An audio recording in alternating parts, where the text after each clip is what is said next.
So, hey students, good evening and welcome to today's session. So, before we start, as usual, let me know if you're able to hear me properly and see the screen. If so, we'll begin. Yes. So, today we had learned a lot in the morning session. We went through binary search trees, we went through the coding of binary search trees.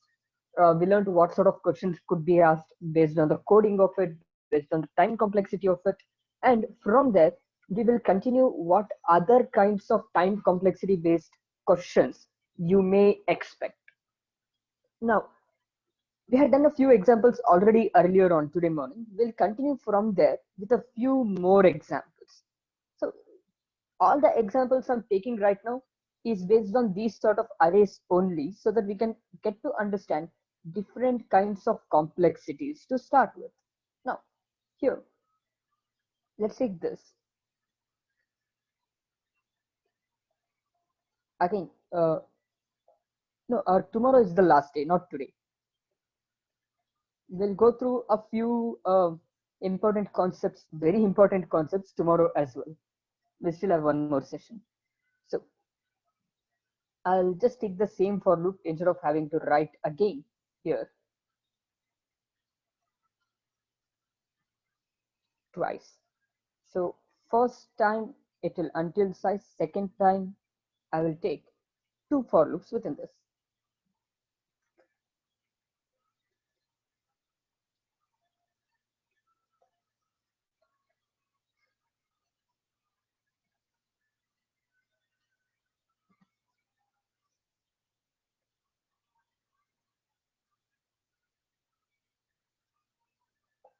No, it's tomorrow only evening session. So going back here, guys, observe this. What do you think will be the output in this case? Or what do you think is the time complexity, not output? What is the time complexity for this particular program or this particular piece of code?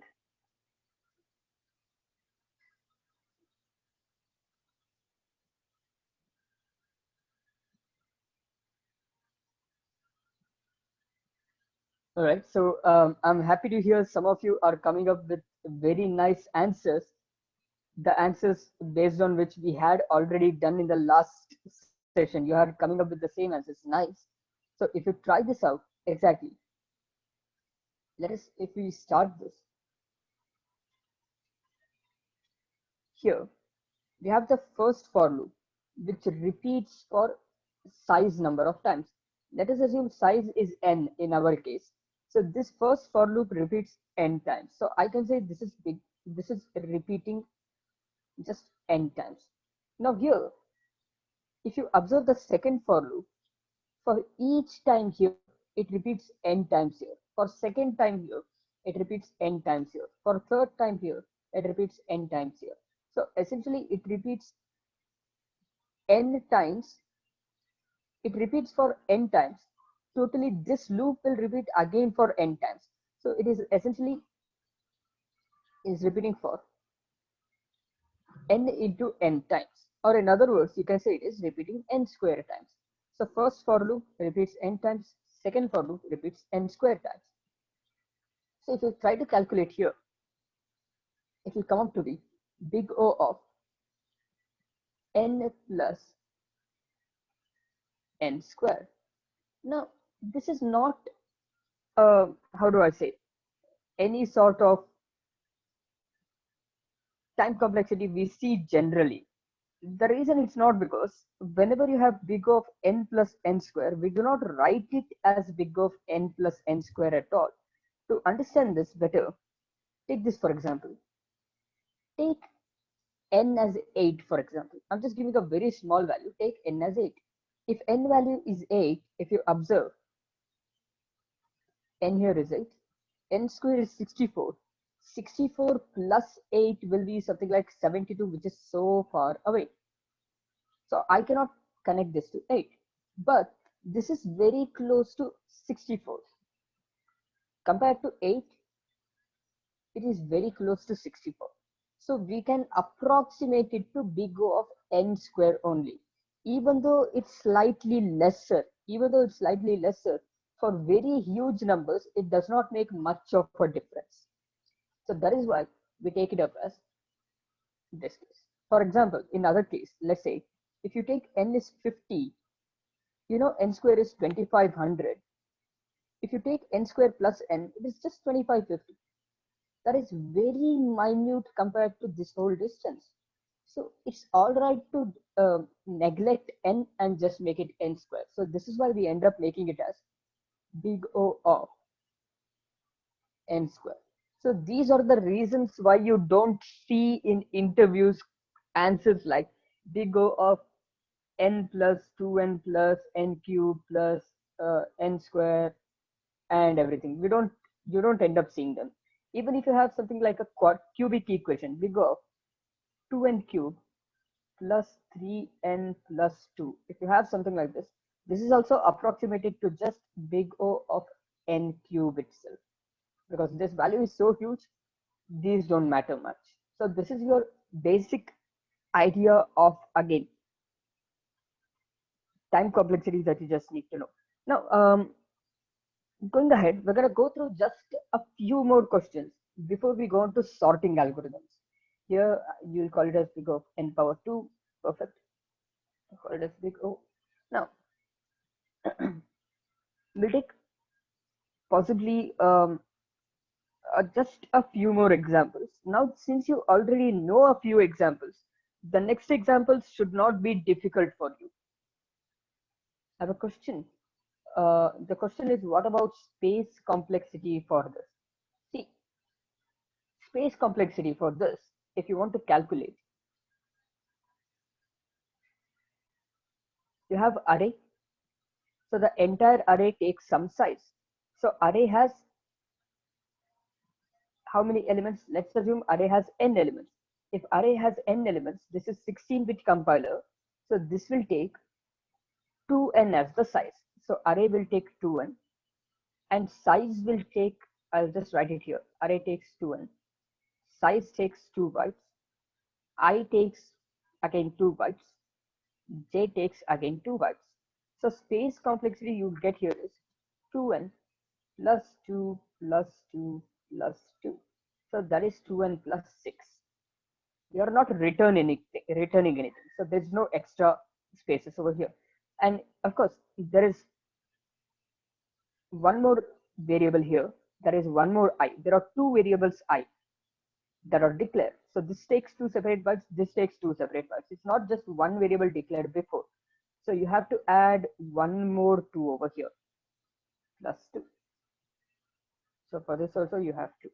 So 2n plus 8 is the bytes you're taking up for this. I hope that answers your question. Yes, it will be 2n plus 10 if you're returning I afterwards.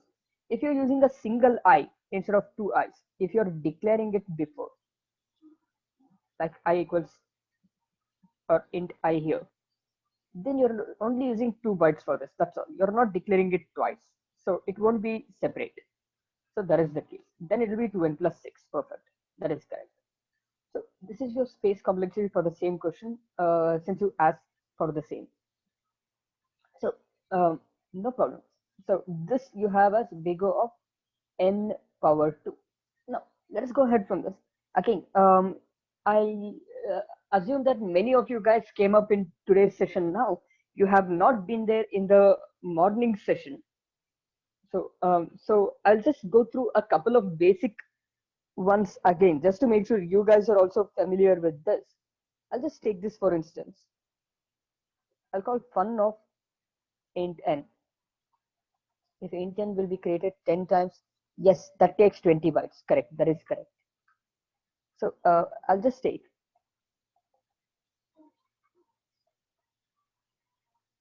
So just return 1 or something. Else, you can write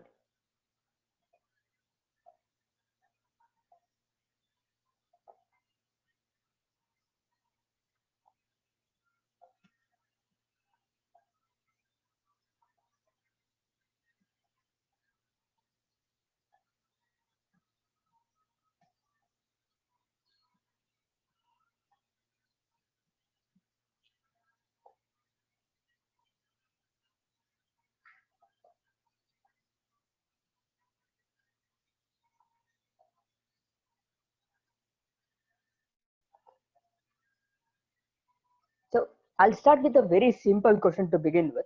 You already know this. What is the time complexity for this problem? Very similar to the previous case, not difficult at all. Very easy to solve. It is big O of how many times does this for loop execute? N square times. So you can just say big O of n power 2. Perfect. I'll take the same program now and I'll just use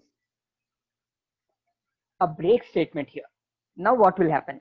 Will it still be big O of n square or will become big O of n? I'm using a break statement. Will it still be big O of n square or will it become big O of n? Or will it be something else?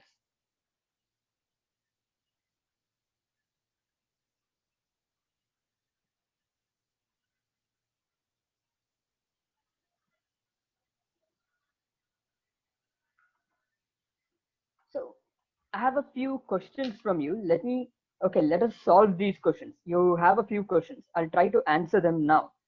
See, to answer this, I'll just take this. Let's say you don't have break, because some of you were confused with the previous case.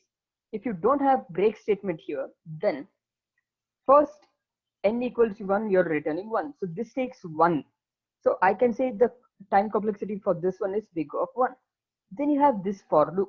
You know that when you have a for I equals 0, instead of writing here, I'll just put it up here like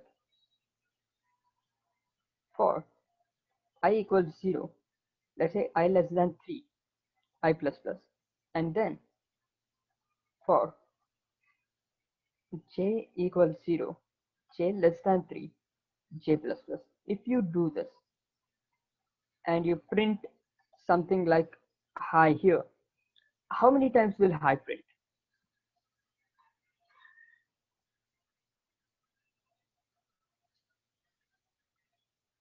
My question to you all, how many times will hi print? Especially to Pooja who had the doubt.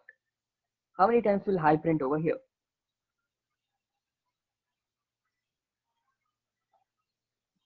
So essentially, yes, it prints 9 times because 3 for each time I loop executes, J loop executes 3 times.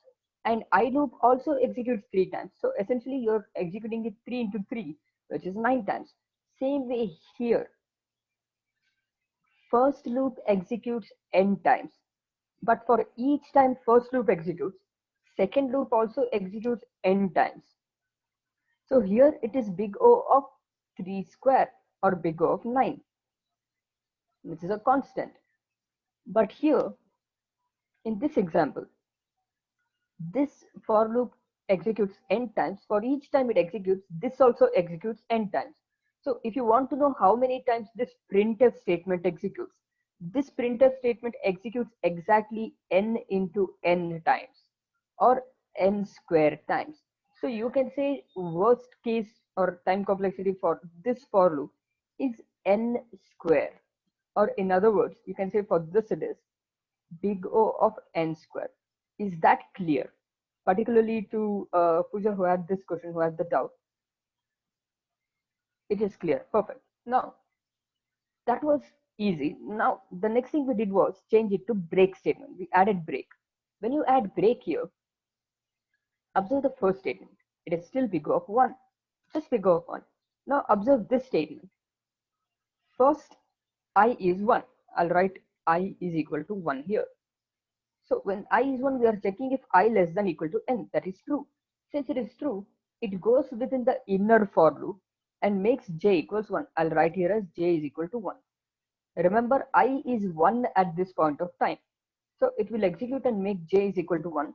It will check j less than equal to 1. Sorry, j less than equal to n. Of course, we will take an example like n equals 5. For us to understand, we'll take example as n equals 5. Now, j is less than 5, it is true. Since it is true, it's going to print j.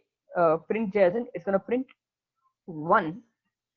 And before going to increment back, you're executing break statement. Break means it exits this for loop. Remember, break will always exit the closest for loop to it. The closest for loop is this. So it's gonna exit the closest for loop, and it will go back to the previous for loop right after that. It will not go for this increment. It will not do this at all. After it breaks for this, it will go to next line and directly go for I increment. So I will now become 2.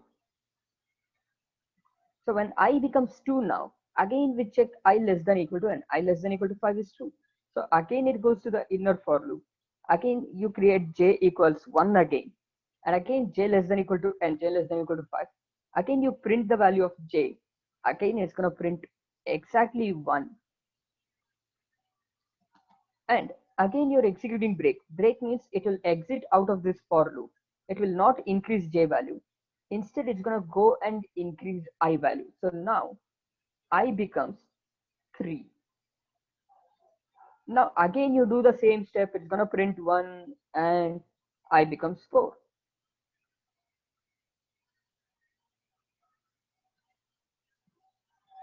So again you do the same thing.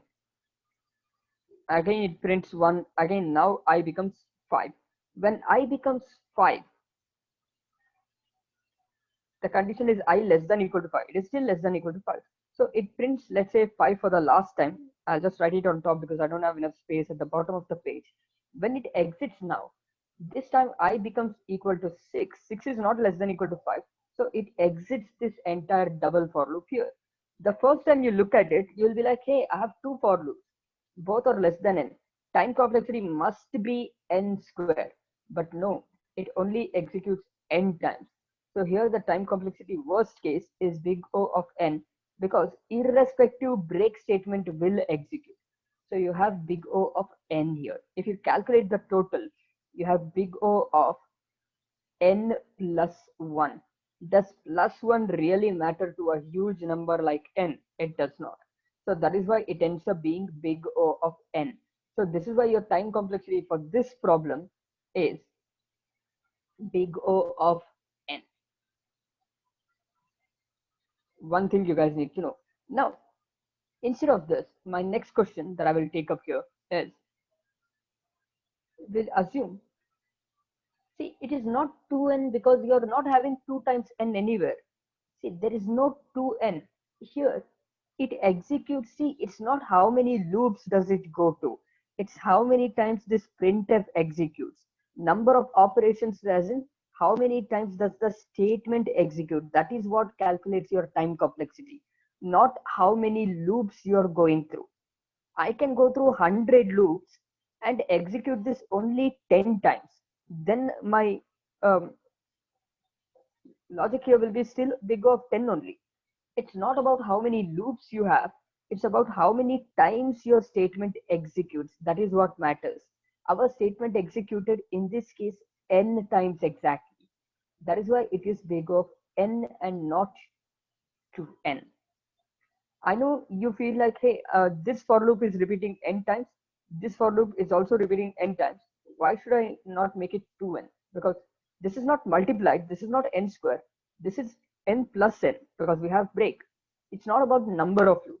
It's about number of times your statement executes. Always remember that. Now, if I use, instead of break, if we use continue here, what would happen this time? Slight change in the question. If we make it as continue instead of break, what will possibly happen?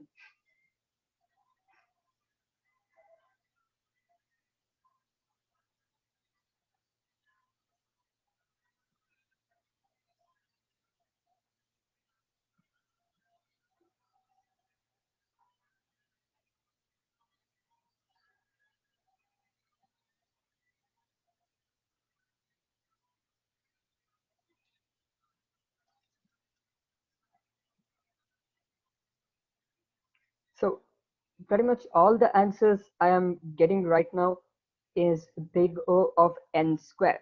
So let us see if it is correct. So here, the first part you have is, as we know, it is big O of 1, no doubt about it. But in the second part, see, remember, there's a difference between continue and break.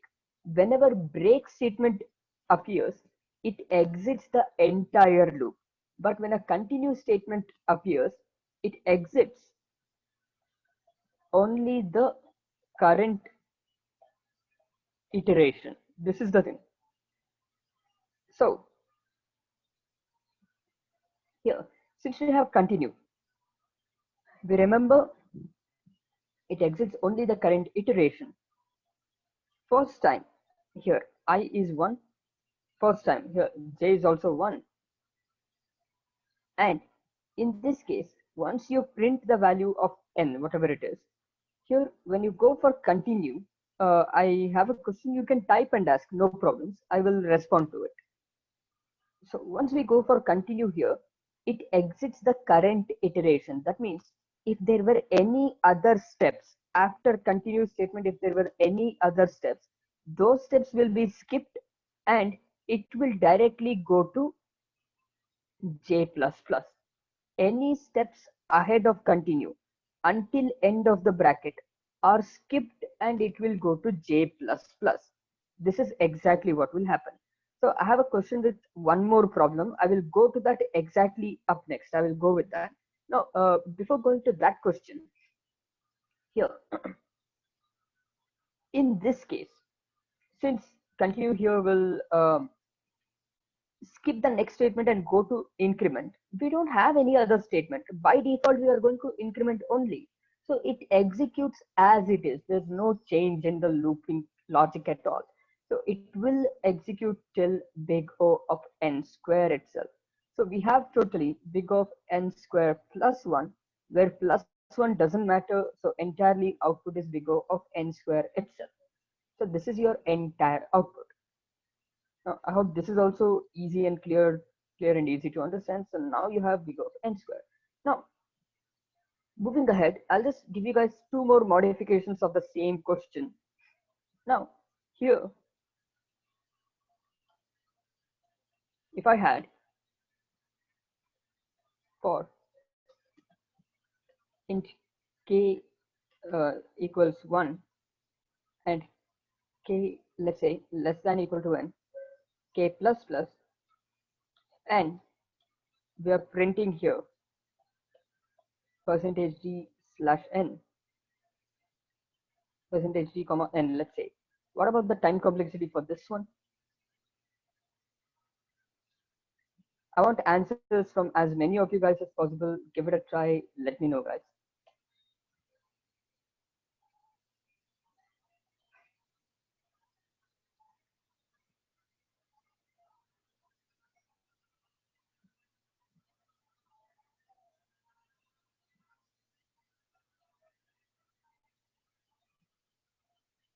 Yes, if it is exit, then it's big O of 1. Correct. If you have exit, it will directly exit. It will be a constant that is big O of 1. Absolutely, that is correct.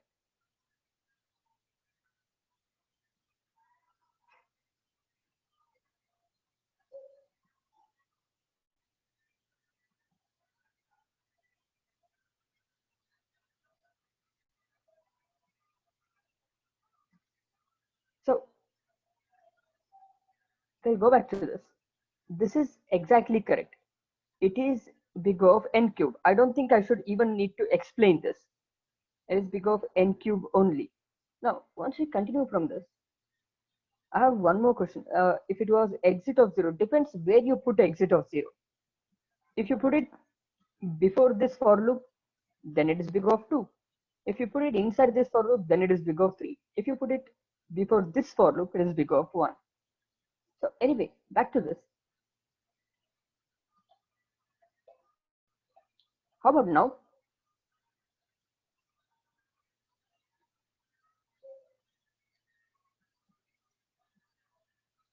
A few minor changes is all I'll do. How about now?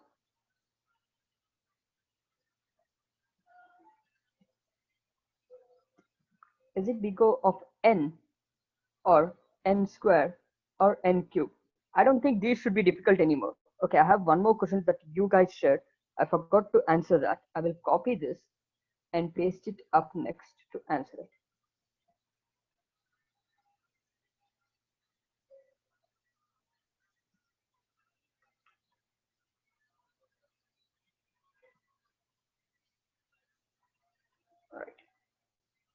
So everyone is saying, most of you are saying it is, some of you are saying n cube, some of you are saying n square.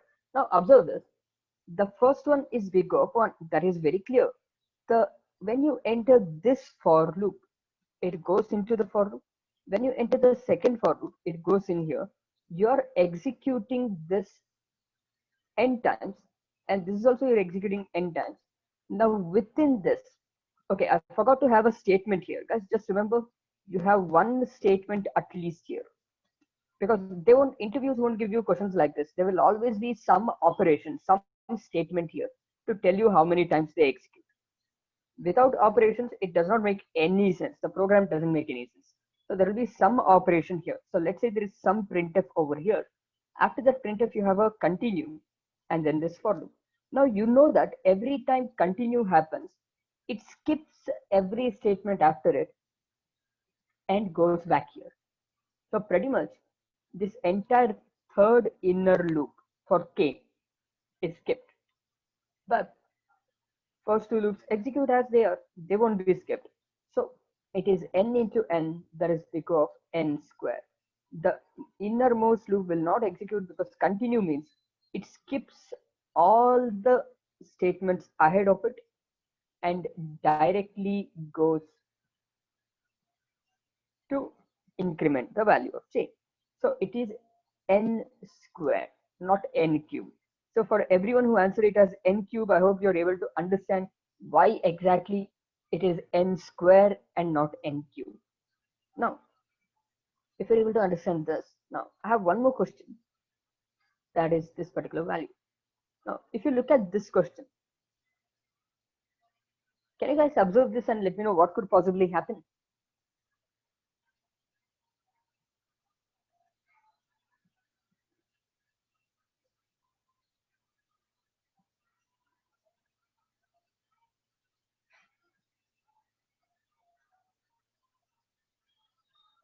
Here, in this case, what could possibly happen?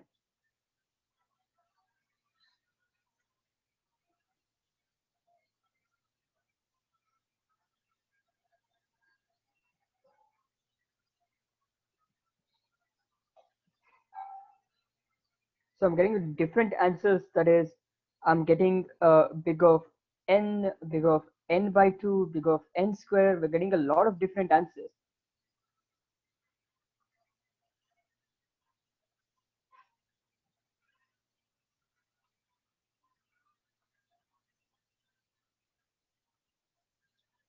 Right, see, guys, one thing you guys need to know. If I replace this, before asking you guys this, if I remove, I'll just write the brackets in separate lines so that it is much more clearer for us to observe and understand. Now, in this case, before solving this, let me take a slightly different version of this so that we can see the difference. In the previous case, I'm not going to take the inner for loop. I'm only going to take the outer for loop. Now here, if we take this one, I know inner for loop, many of you guys, with this inner for loop, many of you guys came up with different answers. I will explain that. But to explain and understand that, first let us go through this.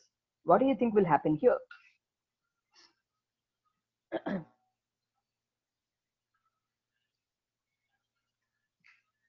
Take a value of n, let's say n is 500, and try this out.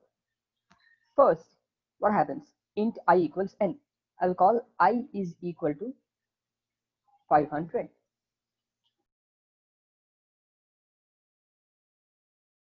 And I is greater than 0. So of course 500 is greater than 0. So first thing we are doing is execute it once. We have executed it one time. After executing it once you go back here, I will become half. I will become half, that is 250. Are you guys getting something? Are you guys able to remember something we did earlier called divide and conquer?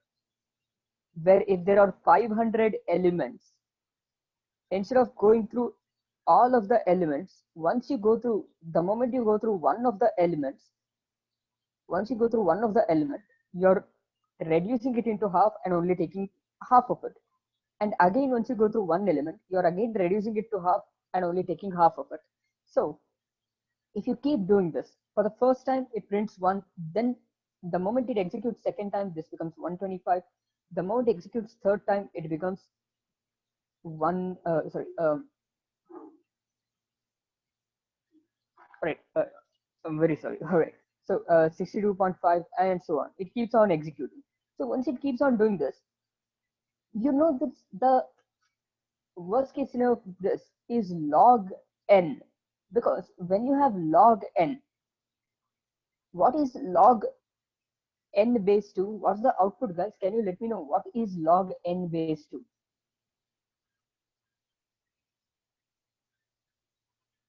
You guys remember back what is log n base 2?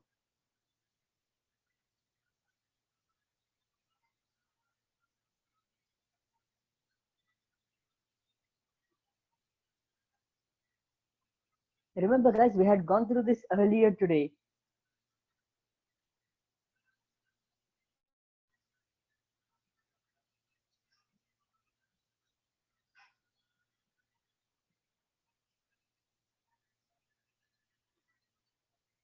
See, essentially, log n base 2, you're going to get a very smaller value, a very smaller value. Remember, it is in such a way that when you calculate log n base 2, you will get a value x such that 2 to the power of x will be equal to n. This is the case. This is how log n base 2 works. 2 to the power of x should be equal to n. So if you do something like log, let's say 16 base 2, what will be the answer? Can you guys just let me know what will be the answer if it is log 16 base 2? 4, because 2 to the power of 4 is 16. So same way, if you take example here of n as 16, if you take this as 16, first time it will print once. One time it is executed, I value is 16. It will become half, 8. When it becomes 8, second time it executes. Then it will become half, 4. Third time it will execute. Then it becomes half, 2. Fourth time it will execute. Then it becomes half, 1. It may, see, first, this condition is I greater than 0. So when it is 1, it's not I greater than 1, it is I greater than 0. So when it is 1, it executes fifth time, 5 times, then it becomes 0. So because 1 divided by 2, you get 0.5. Since it is integer, it only takes 0 part of it. So it pretty much executed 5 times. Now 5 times is just log n base 2 plus 1. For n value, it is same as log n base 2 plus 1. That plus 1 does not matter much. So you say essentially take this as log n base 2. Are you guys able to get this now? Are you able to understand why we get log n base 2 here? If you're able to understand this, then we can go for the second part of the program, the second question. All right, you're able to understand this. Perfect. Let me write the output here as big O of log n. Now, the next case, we have this particular case. Here, we are again starting the same thing, but there is another inner loop here.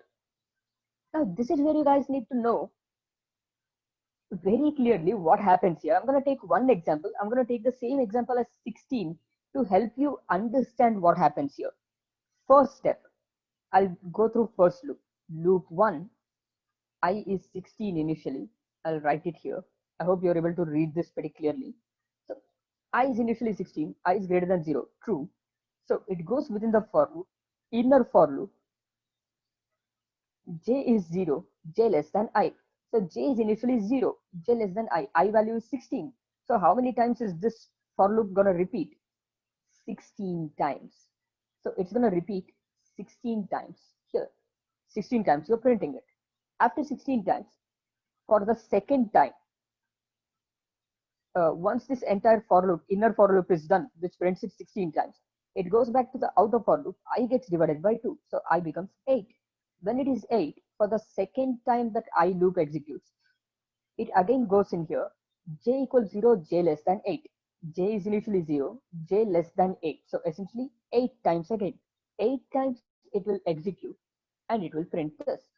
So it has executed n times. Now it has executed n by 2 times. And then for the third time, again, this becomes half. It becomes 4.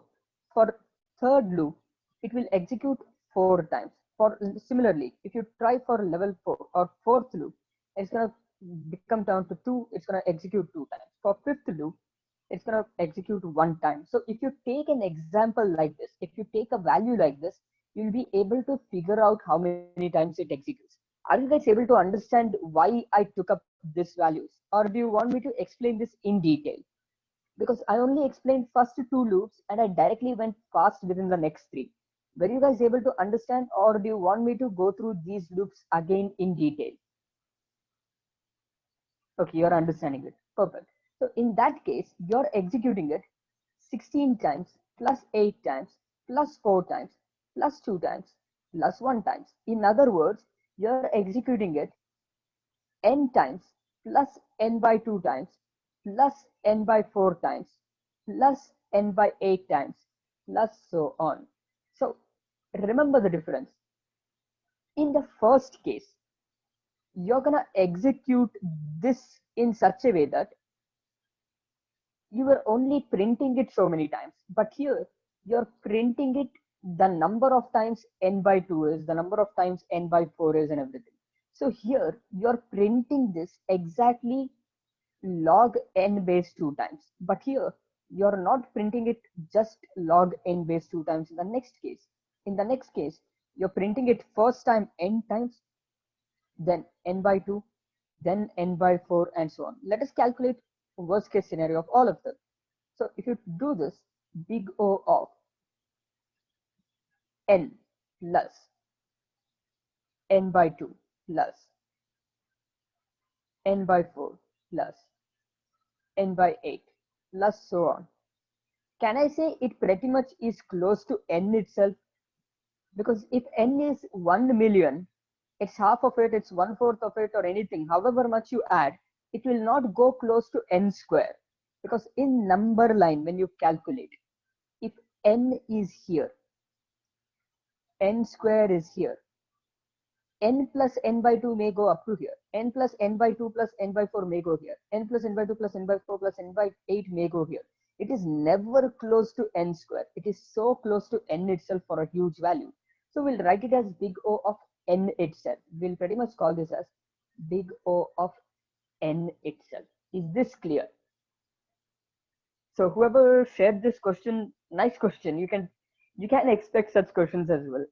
So are you guys able to understand this? Why it is closer to n, and why we end up calling it as big of n itself? Perfect. So this is your entire logic for this particular case as well. So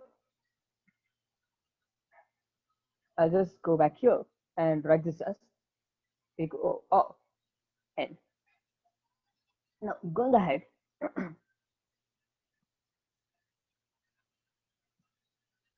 let us take a few more cases.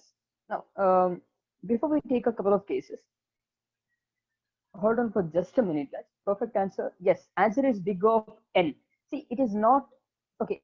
I have one question. What if it is big O of log n plus n? It's essentially going to become, if it is log n plus n, you just call it as n itself. There's not much difference because log n is so small compared to n. You pretty much make it as big of n only.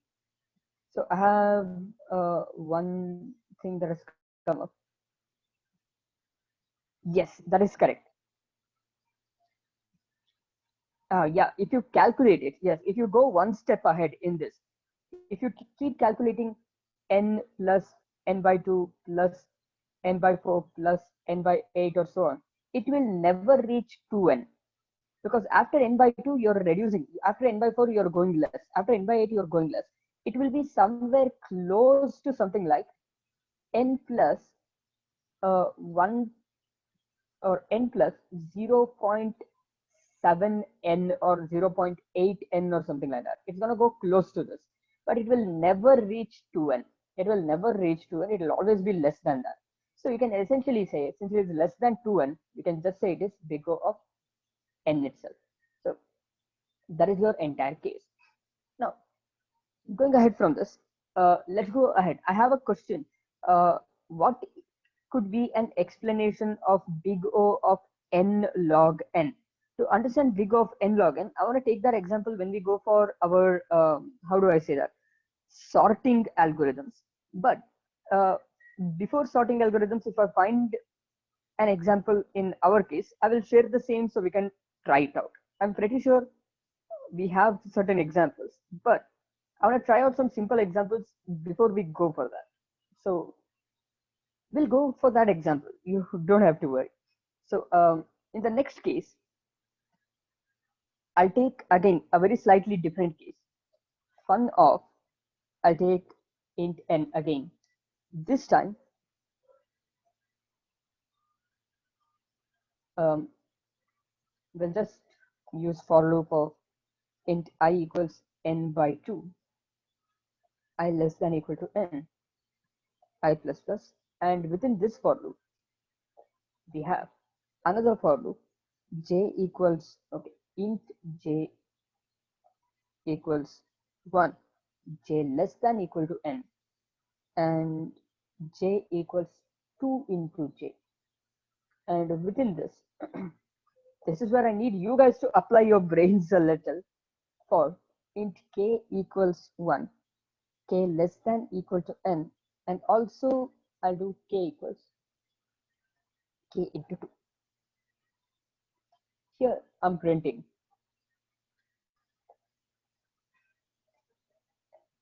percentage d comma n. So if you observe this, what do you possibly think could happen here? Now I have got a question for going for an example of big O of n. I will take big O of n example exactly after this. Up next, I'll take that. Now, before going that, can you guys try this? What could be the possible output over here?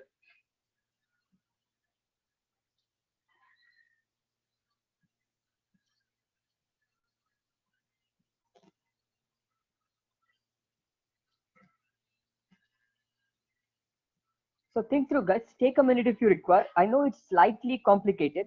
Take a minute if you require and let me know what could possibly be the case. Go through one loop at a time to understand it very, very clearly.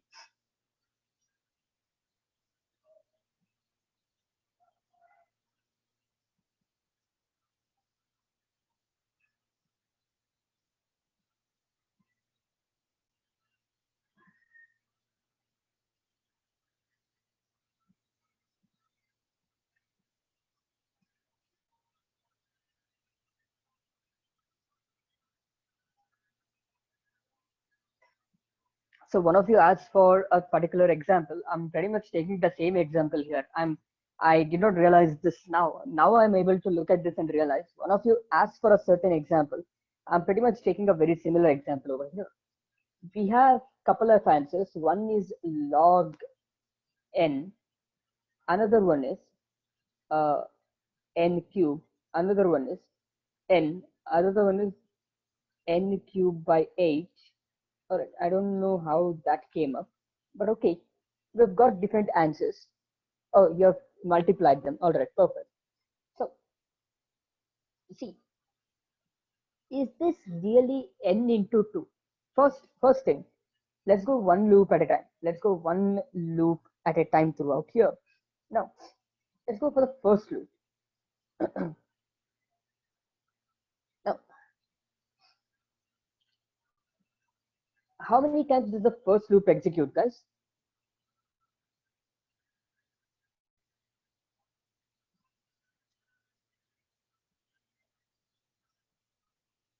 Is it log n or is it n by 2? Observe the question very carefully. Is this log n or n by 2? Because I'm not changing I value like I equals I into 2. I'm not changing I as first is 1, then is 2, then is 4, then is 8, then is 16. I'm not performing this. So it's not log n. It's not log n base 2. I'm increasing I. So you can say this for loop executes n by 2 times. What about the second for loop? You have j equals 1 up to n. Up to n, you're multiplying 2 into j. So j is 1, then 2, then 2 into 2, 4, then 4 into 2, 8, then 8 into 2, 16, then 16 into 2, 32, and so on. So can I say this second loop here is log n? Can I say this?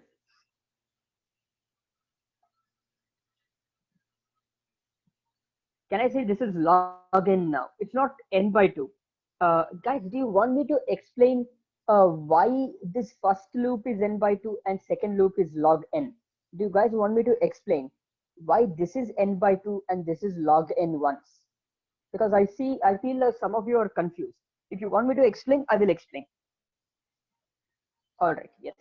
So take n value as something like 100. Now, if n is 100, look at this. I is n by 2. Just because I is n by 2, don't directly start saying that it is log n. Look at the loop first. When I is n by 2, I value will be 50.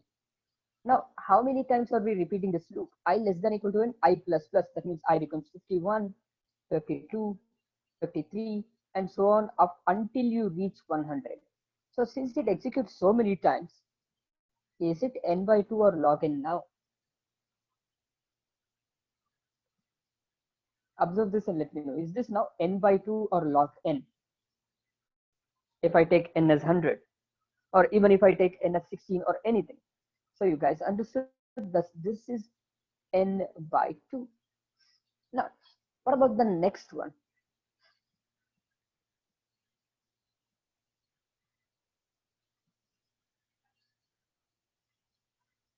What about this? J is 1, j less than equal to n, and you are multiplying j like this. So if n is 16, and you take this j is equal to 2 into j, j is 1, then j equals 2 into j, then j equals 2 into j, again 2 into j, again 2 into j. Can I say now it is log n? Can I say this j loop is now equal to log n? Will it execute log n times now?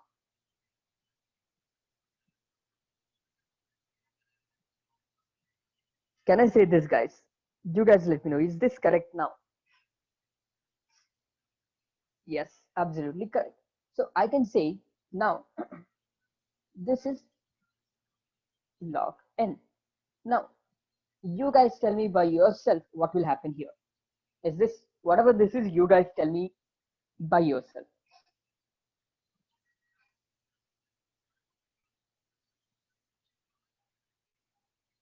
Log n.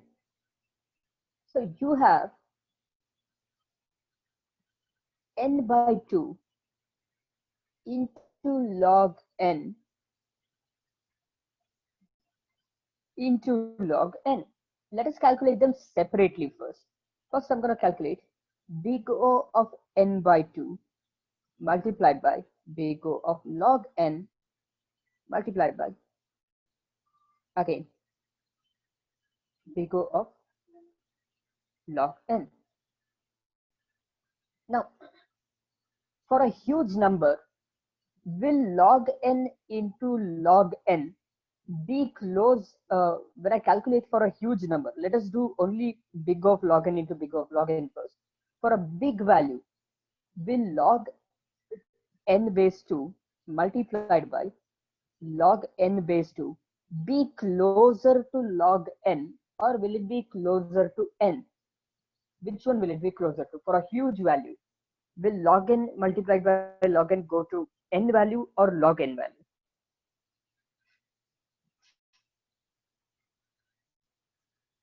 Okay, many of you are getting it wrong. To understand that, let me explain this.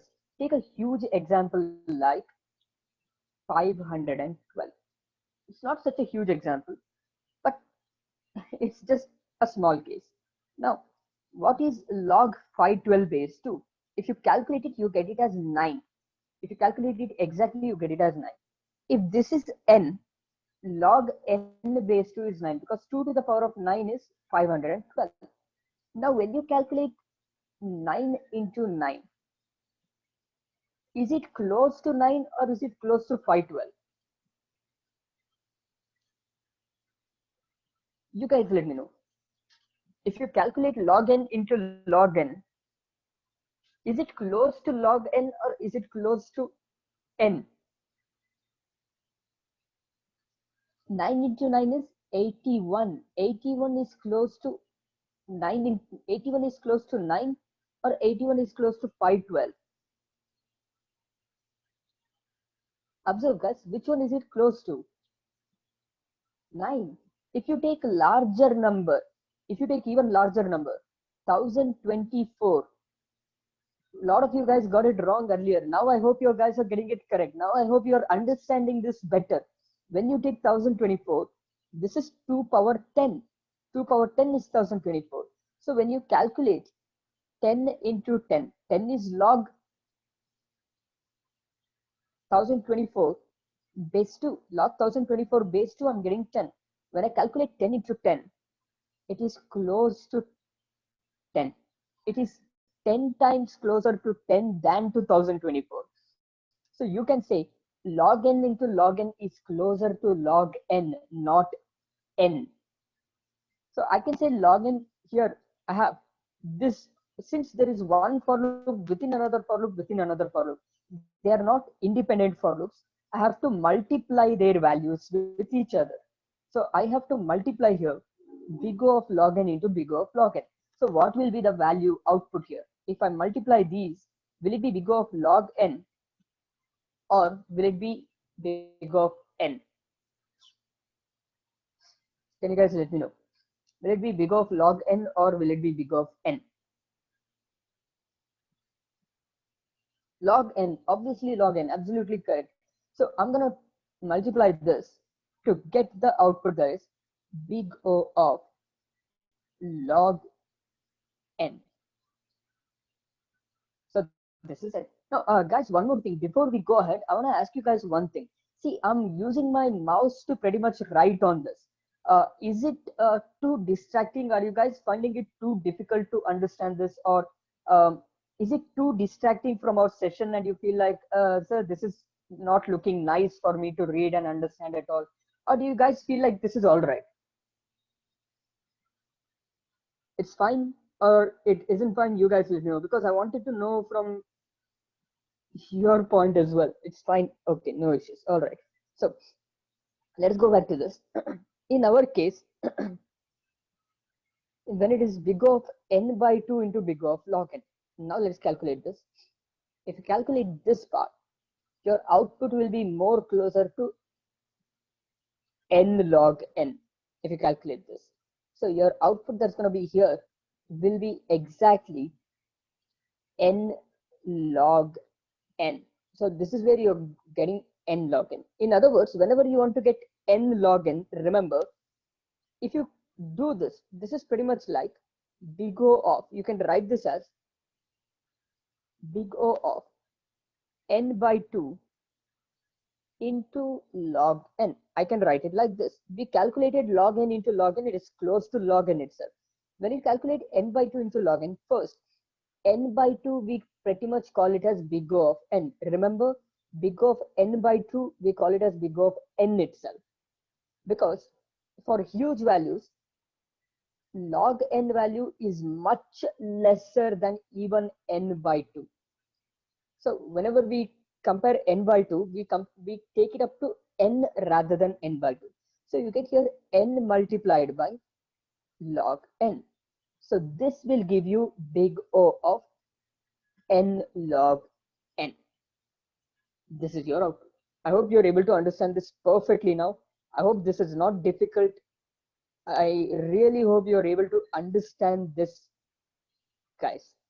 So for this, your output is big O of n log n. So guys, just take a minute, go through this. If you have any questions here, any doubts at all, you guys can let me know. If no questions, we'll go ahead for the next case.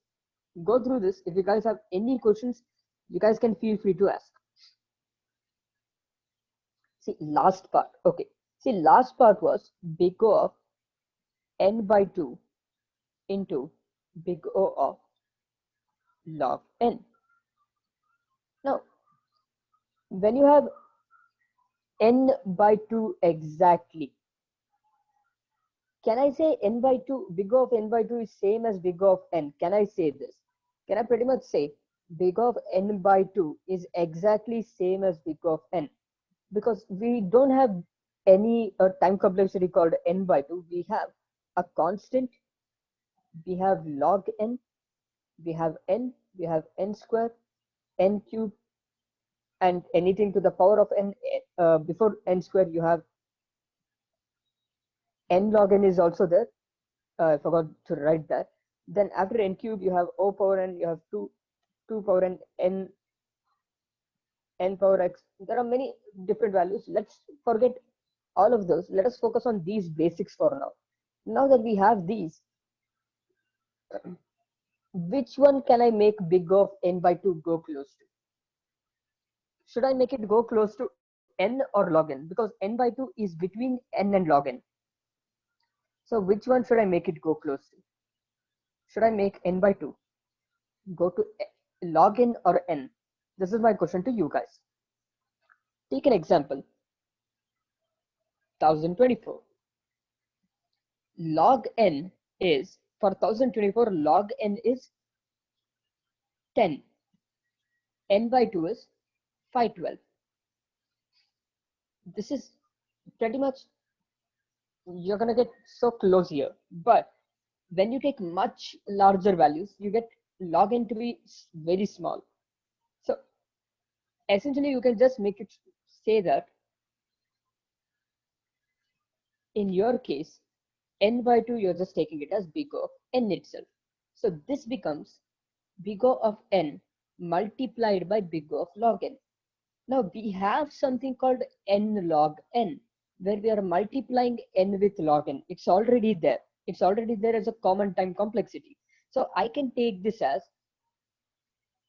n log n itself. So this is how I'm getting it as n log n. If there was no such thing called n log n, I have to multiply this, make it go close to n, and write that it is big O of n. This is what I have to do if there was no n log n. But there is n log n, so I'm going to make it as big O of n log n itself. So are you able to understand this now? Because a few of you asked questions. Yeah, I'll share all these materials by the next class. I have a chart of all sorting algorithms and this completely. I will share all of them. So see, sorting is very easy. In sorting, it is very easy, not difficult at all. If you understand this, I will go open the sorting algorithm like this. We'll just take sorting algorithm program like this. I'll just ask you guys, what will be the worst case time complexity in this? That is all we're going to calculate. See, I will not be explaining every sorting algorithm in detail. I will only be showing you how it works in short, because explaining it in detail will take too much time. It's going to take hours together. We don't have hours together. Each sorting algorithm to explain will take half an hour to 45 minutes. We have at least 7 to 8 different sorting algorithms. So yeah, you can't write I plus plus as 2 into I. We can't write I plus plus as 2 into I whatsoever. You have the Telegram group. You can access, you can contact me through the group or personally within the same as well. So I have a question here. What does the following code do? See, if you remember this, going back to this, if you remember this, here you are sending the root, you are calling root dot left, then you're going root dot right, then you're printing the root value. So this is post order evaluation. So this just traverses first order and print the postfix expression. That is all it does, nothing else. We have gone through this. You're first going to the left part, that is recursively going again, then going to the right recursively, then you're printing the data. So it's pretty much traversing post order and printing the postfix expression. That's all. So I have one more question. In some technical rounds, they ask application of sorting algorithms. See, if it's applications of sorting algorithms, it will be in face to face. In face to face, they may ask it. But if they ask it in technical MCQ rounds, you need to go through a data structure book and learn where, in which cases you apply different sorting algorithms. So each one has its own use case. No, there is no negative round. Sorry, there's no negative marking as far as I remember. But just check in CoCubes the moment you enter, the moment you start the exam, just check there once if there are any such statement that they have given. So going ahead with this, I'll give you guys one question as assignment. I will not do this. I will keep it here. I will write in the answer part as just assignment. I'll just copy the same thing. I'll modify this slightly for you. I'm gonna do it like this. So this is your assignment. I want you guys to try this out later on. I'll share this code. So give that a try later today, guys. So let us go ahead further on. You may get certain different questions like this.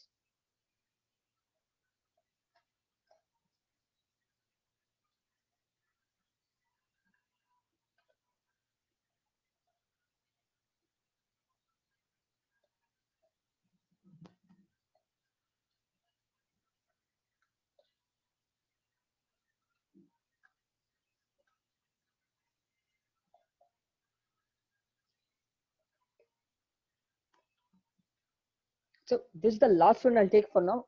Can you guys just give this a check and let me know what possibly happens here?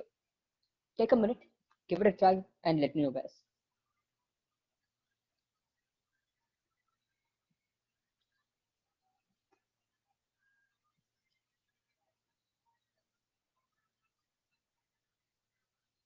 Yes, time complexity.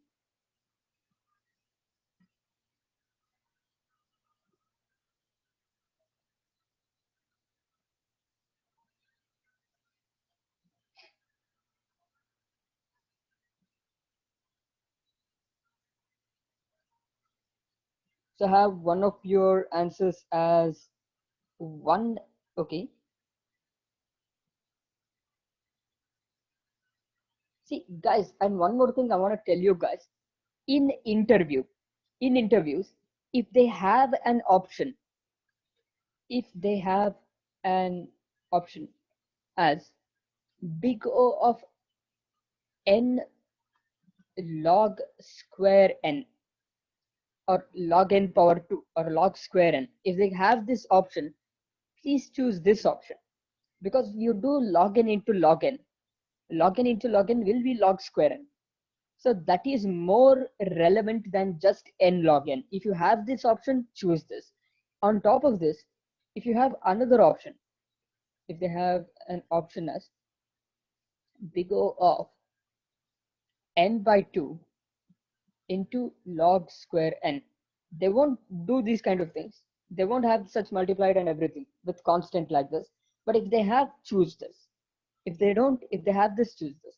If they don't, if they have this, choose this. This is how you need to go through. So same way you can try for this as well as an assignment. You can figure out what option is first priority and everything. So we'll go for this now. Now, in this case, I'll give you guys just 1 minute of time. Give it a try, guys, as quickly as possible. I'm getting two answers as of now. That is 1 and n. These are the two answers I'm getting.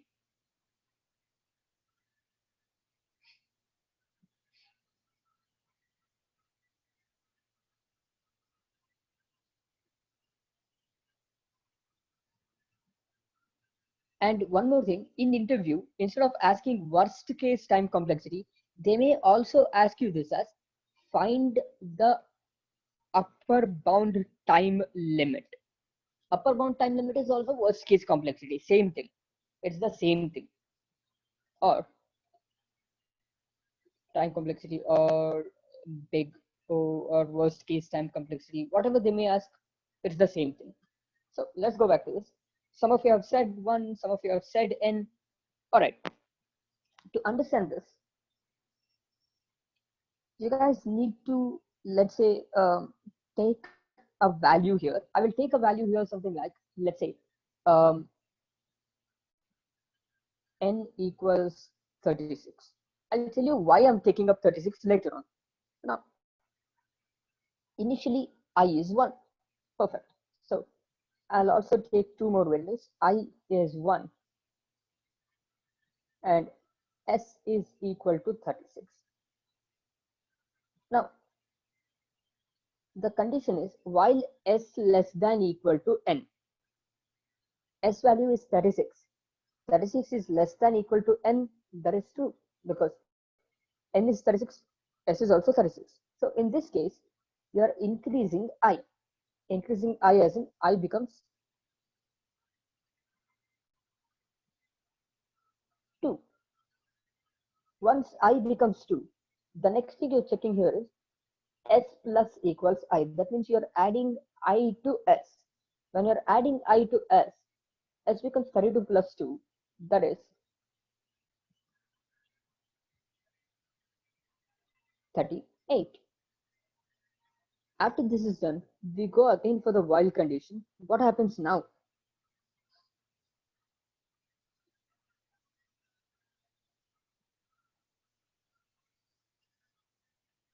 False. So pretty much how many times have we executed this?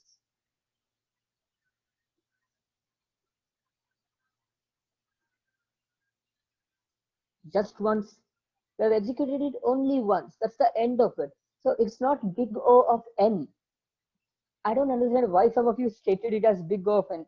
It is just big O of 1. That is all. Now, I'm going to take the same thing. Now, instead of S equals N, take S equals 1. A very small change. Instead of S equals N, just take S equals 1.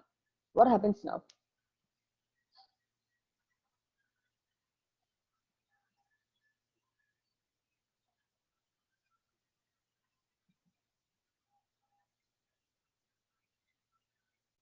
I'll give you guys just a minute of time. And after this, we still have one more session tomorrow by the time.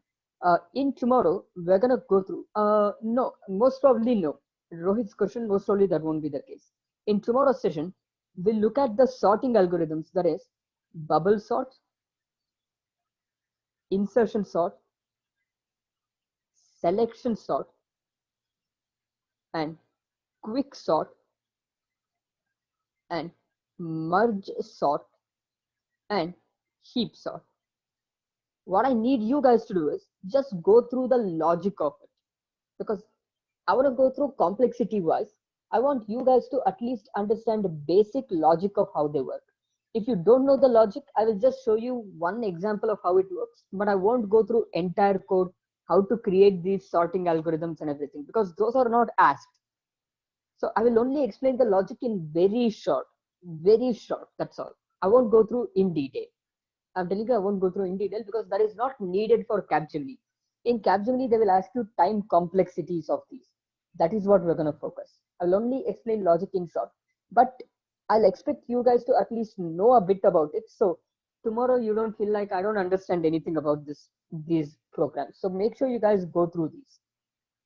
Theory questions are just basic stuff which you are expected.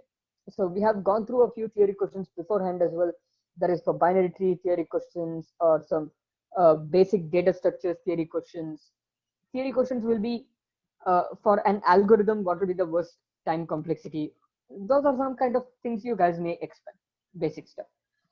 No, I doubt they will ask from networks because as of now they haven't. I doubt it. I highly doubt it. So back to this, guys. What is the output here? Any guesses? Yes, they will ask OOPS concepts as well. Remember C, C++, OOPS, and DSA. These are the 4 basic things you guys need to know for pseudocode rounds. Just remember these. So I'm getting a lot of different answers. I'm getting big of 1, I'm getting big of n both. Since it's pretty confusing, I'm gonna give this as an assignment for you guys. Try it out. I'm giving you two assignments. Assignment number 2, I'll just take this code and cut it out over here as assignment number 1. Now, before I share this code and everything, let me know, guys. Do you guys feel comfortable with time complexity and basics of data structures and everything? We haven't gone through sorting algorithm, yes, but at least I hope you feel comfortable with time complexity and feel like, yes, I can answer these sort of questions and everything.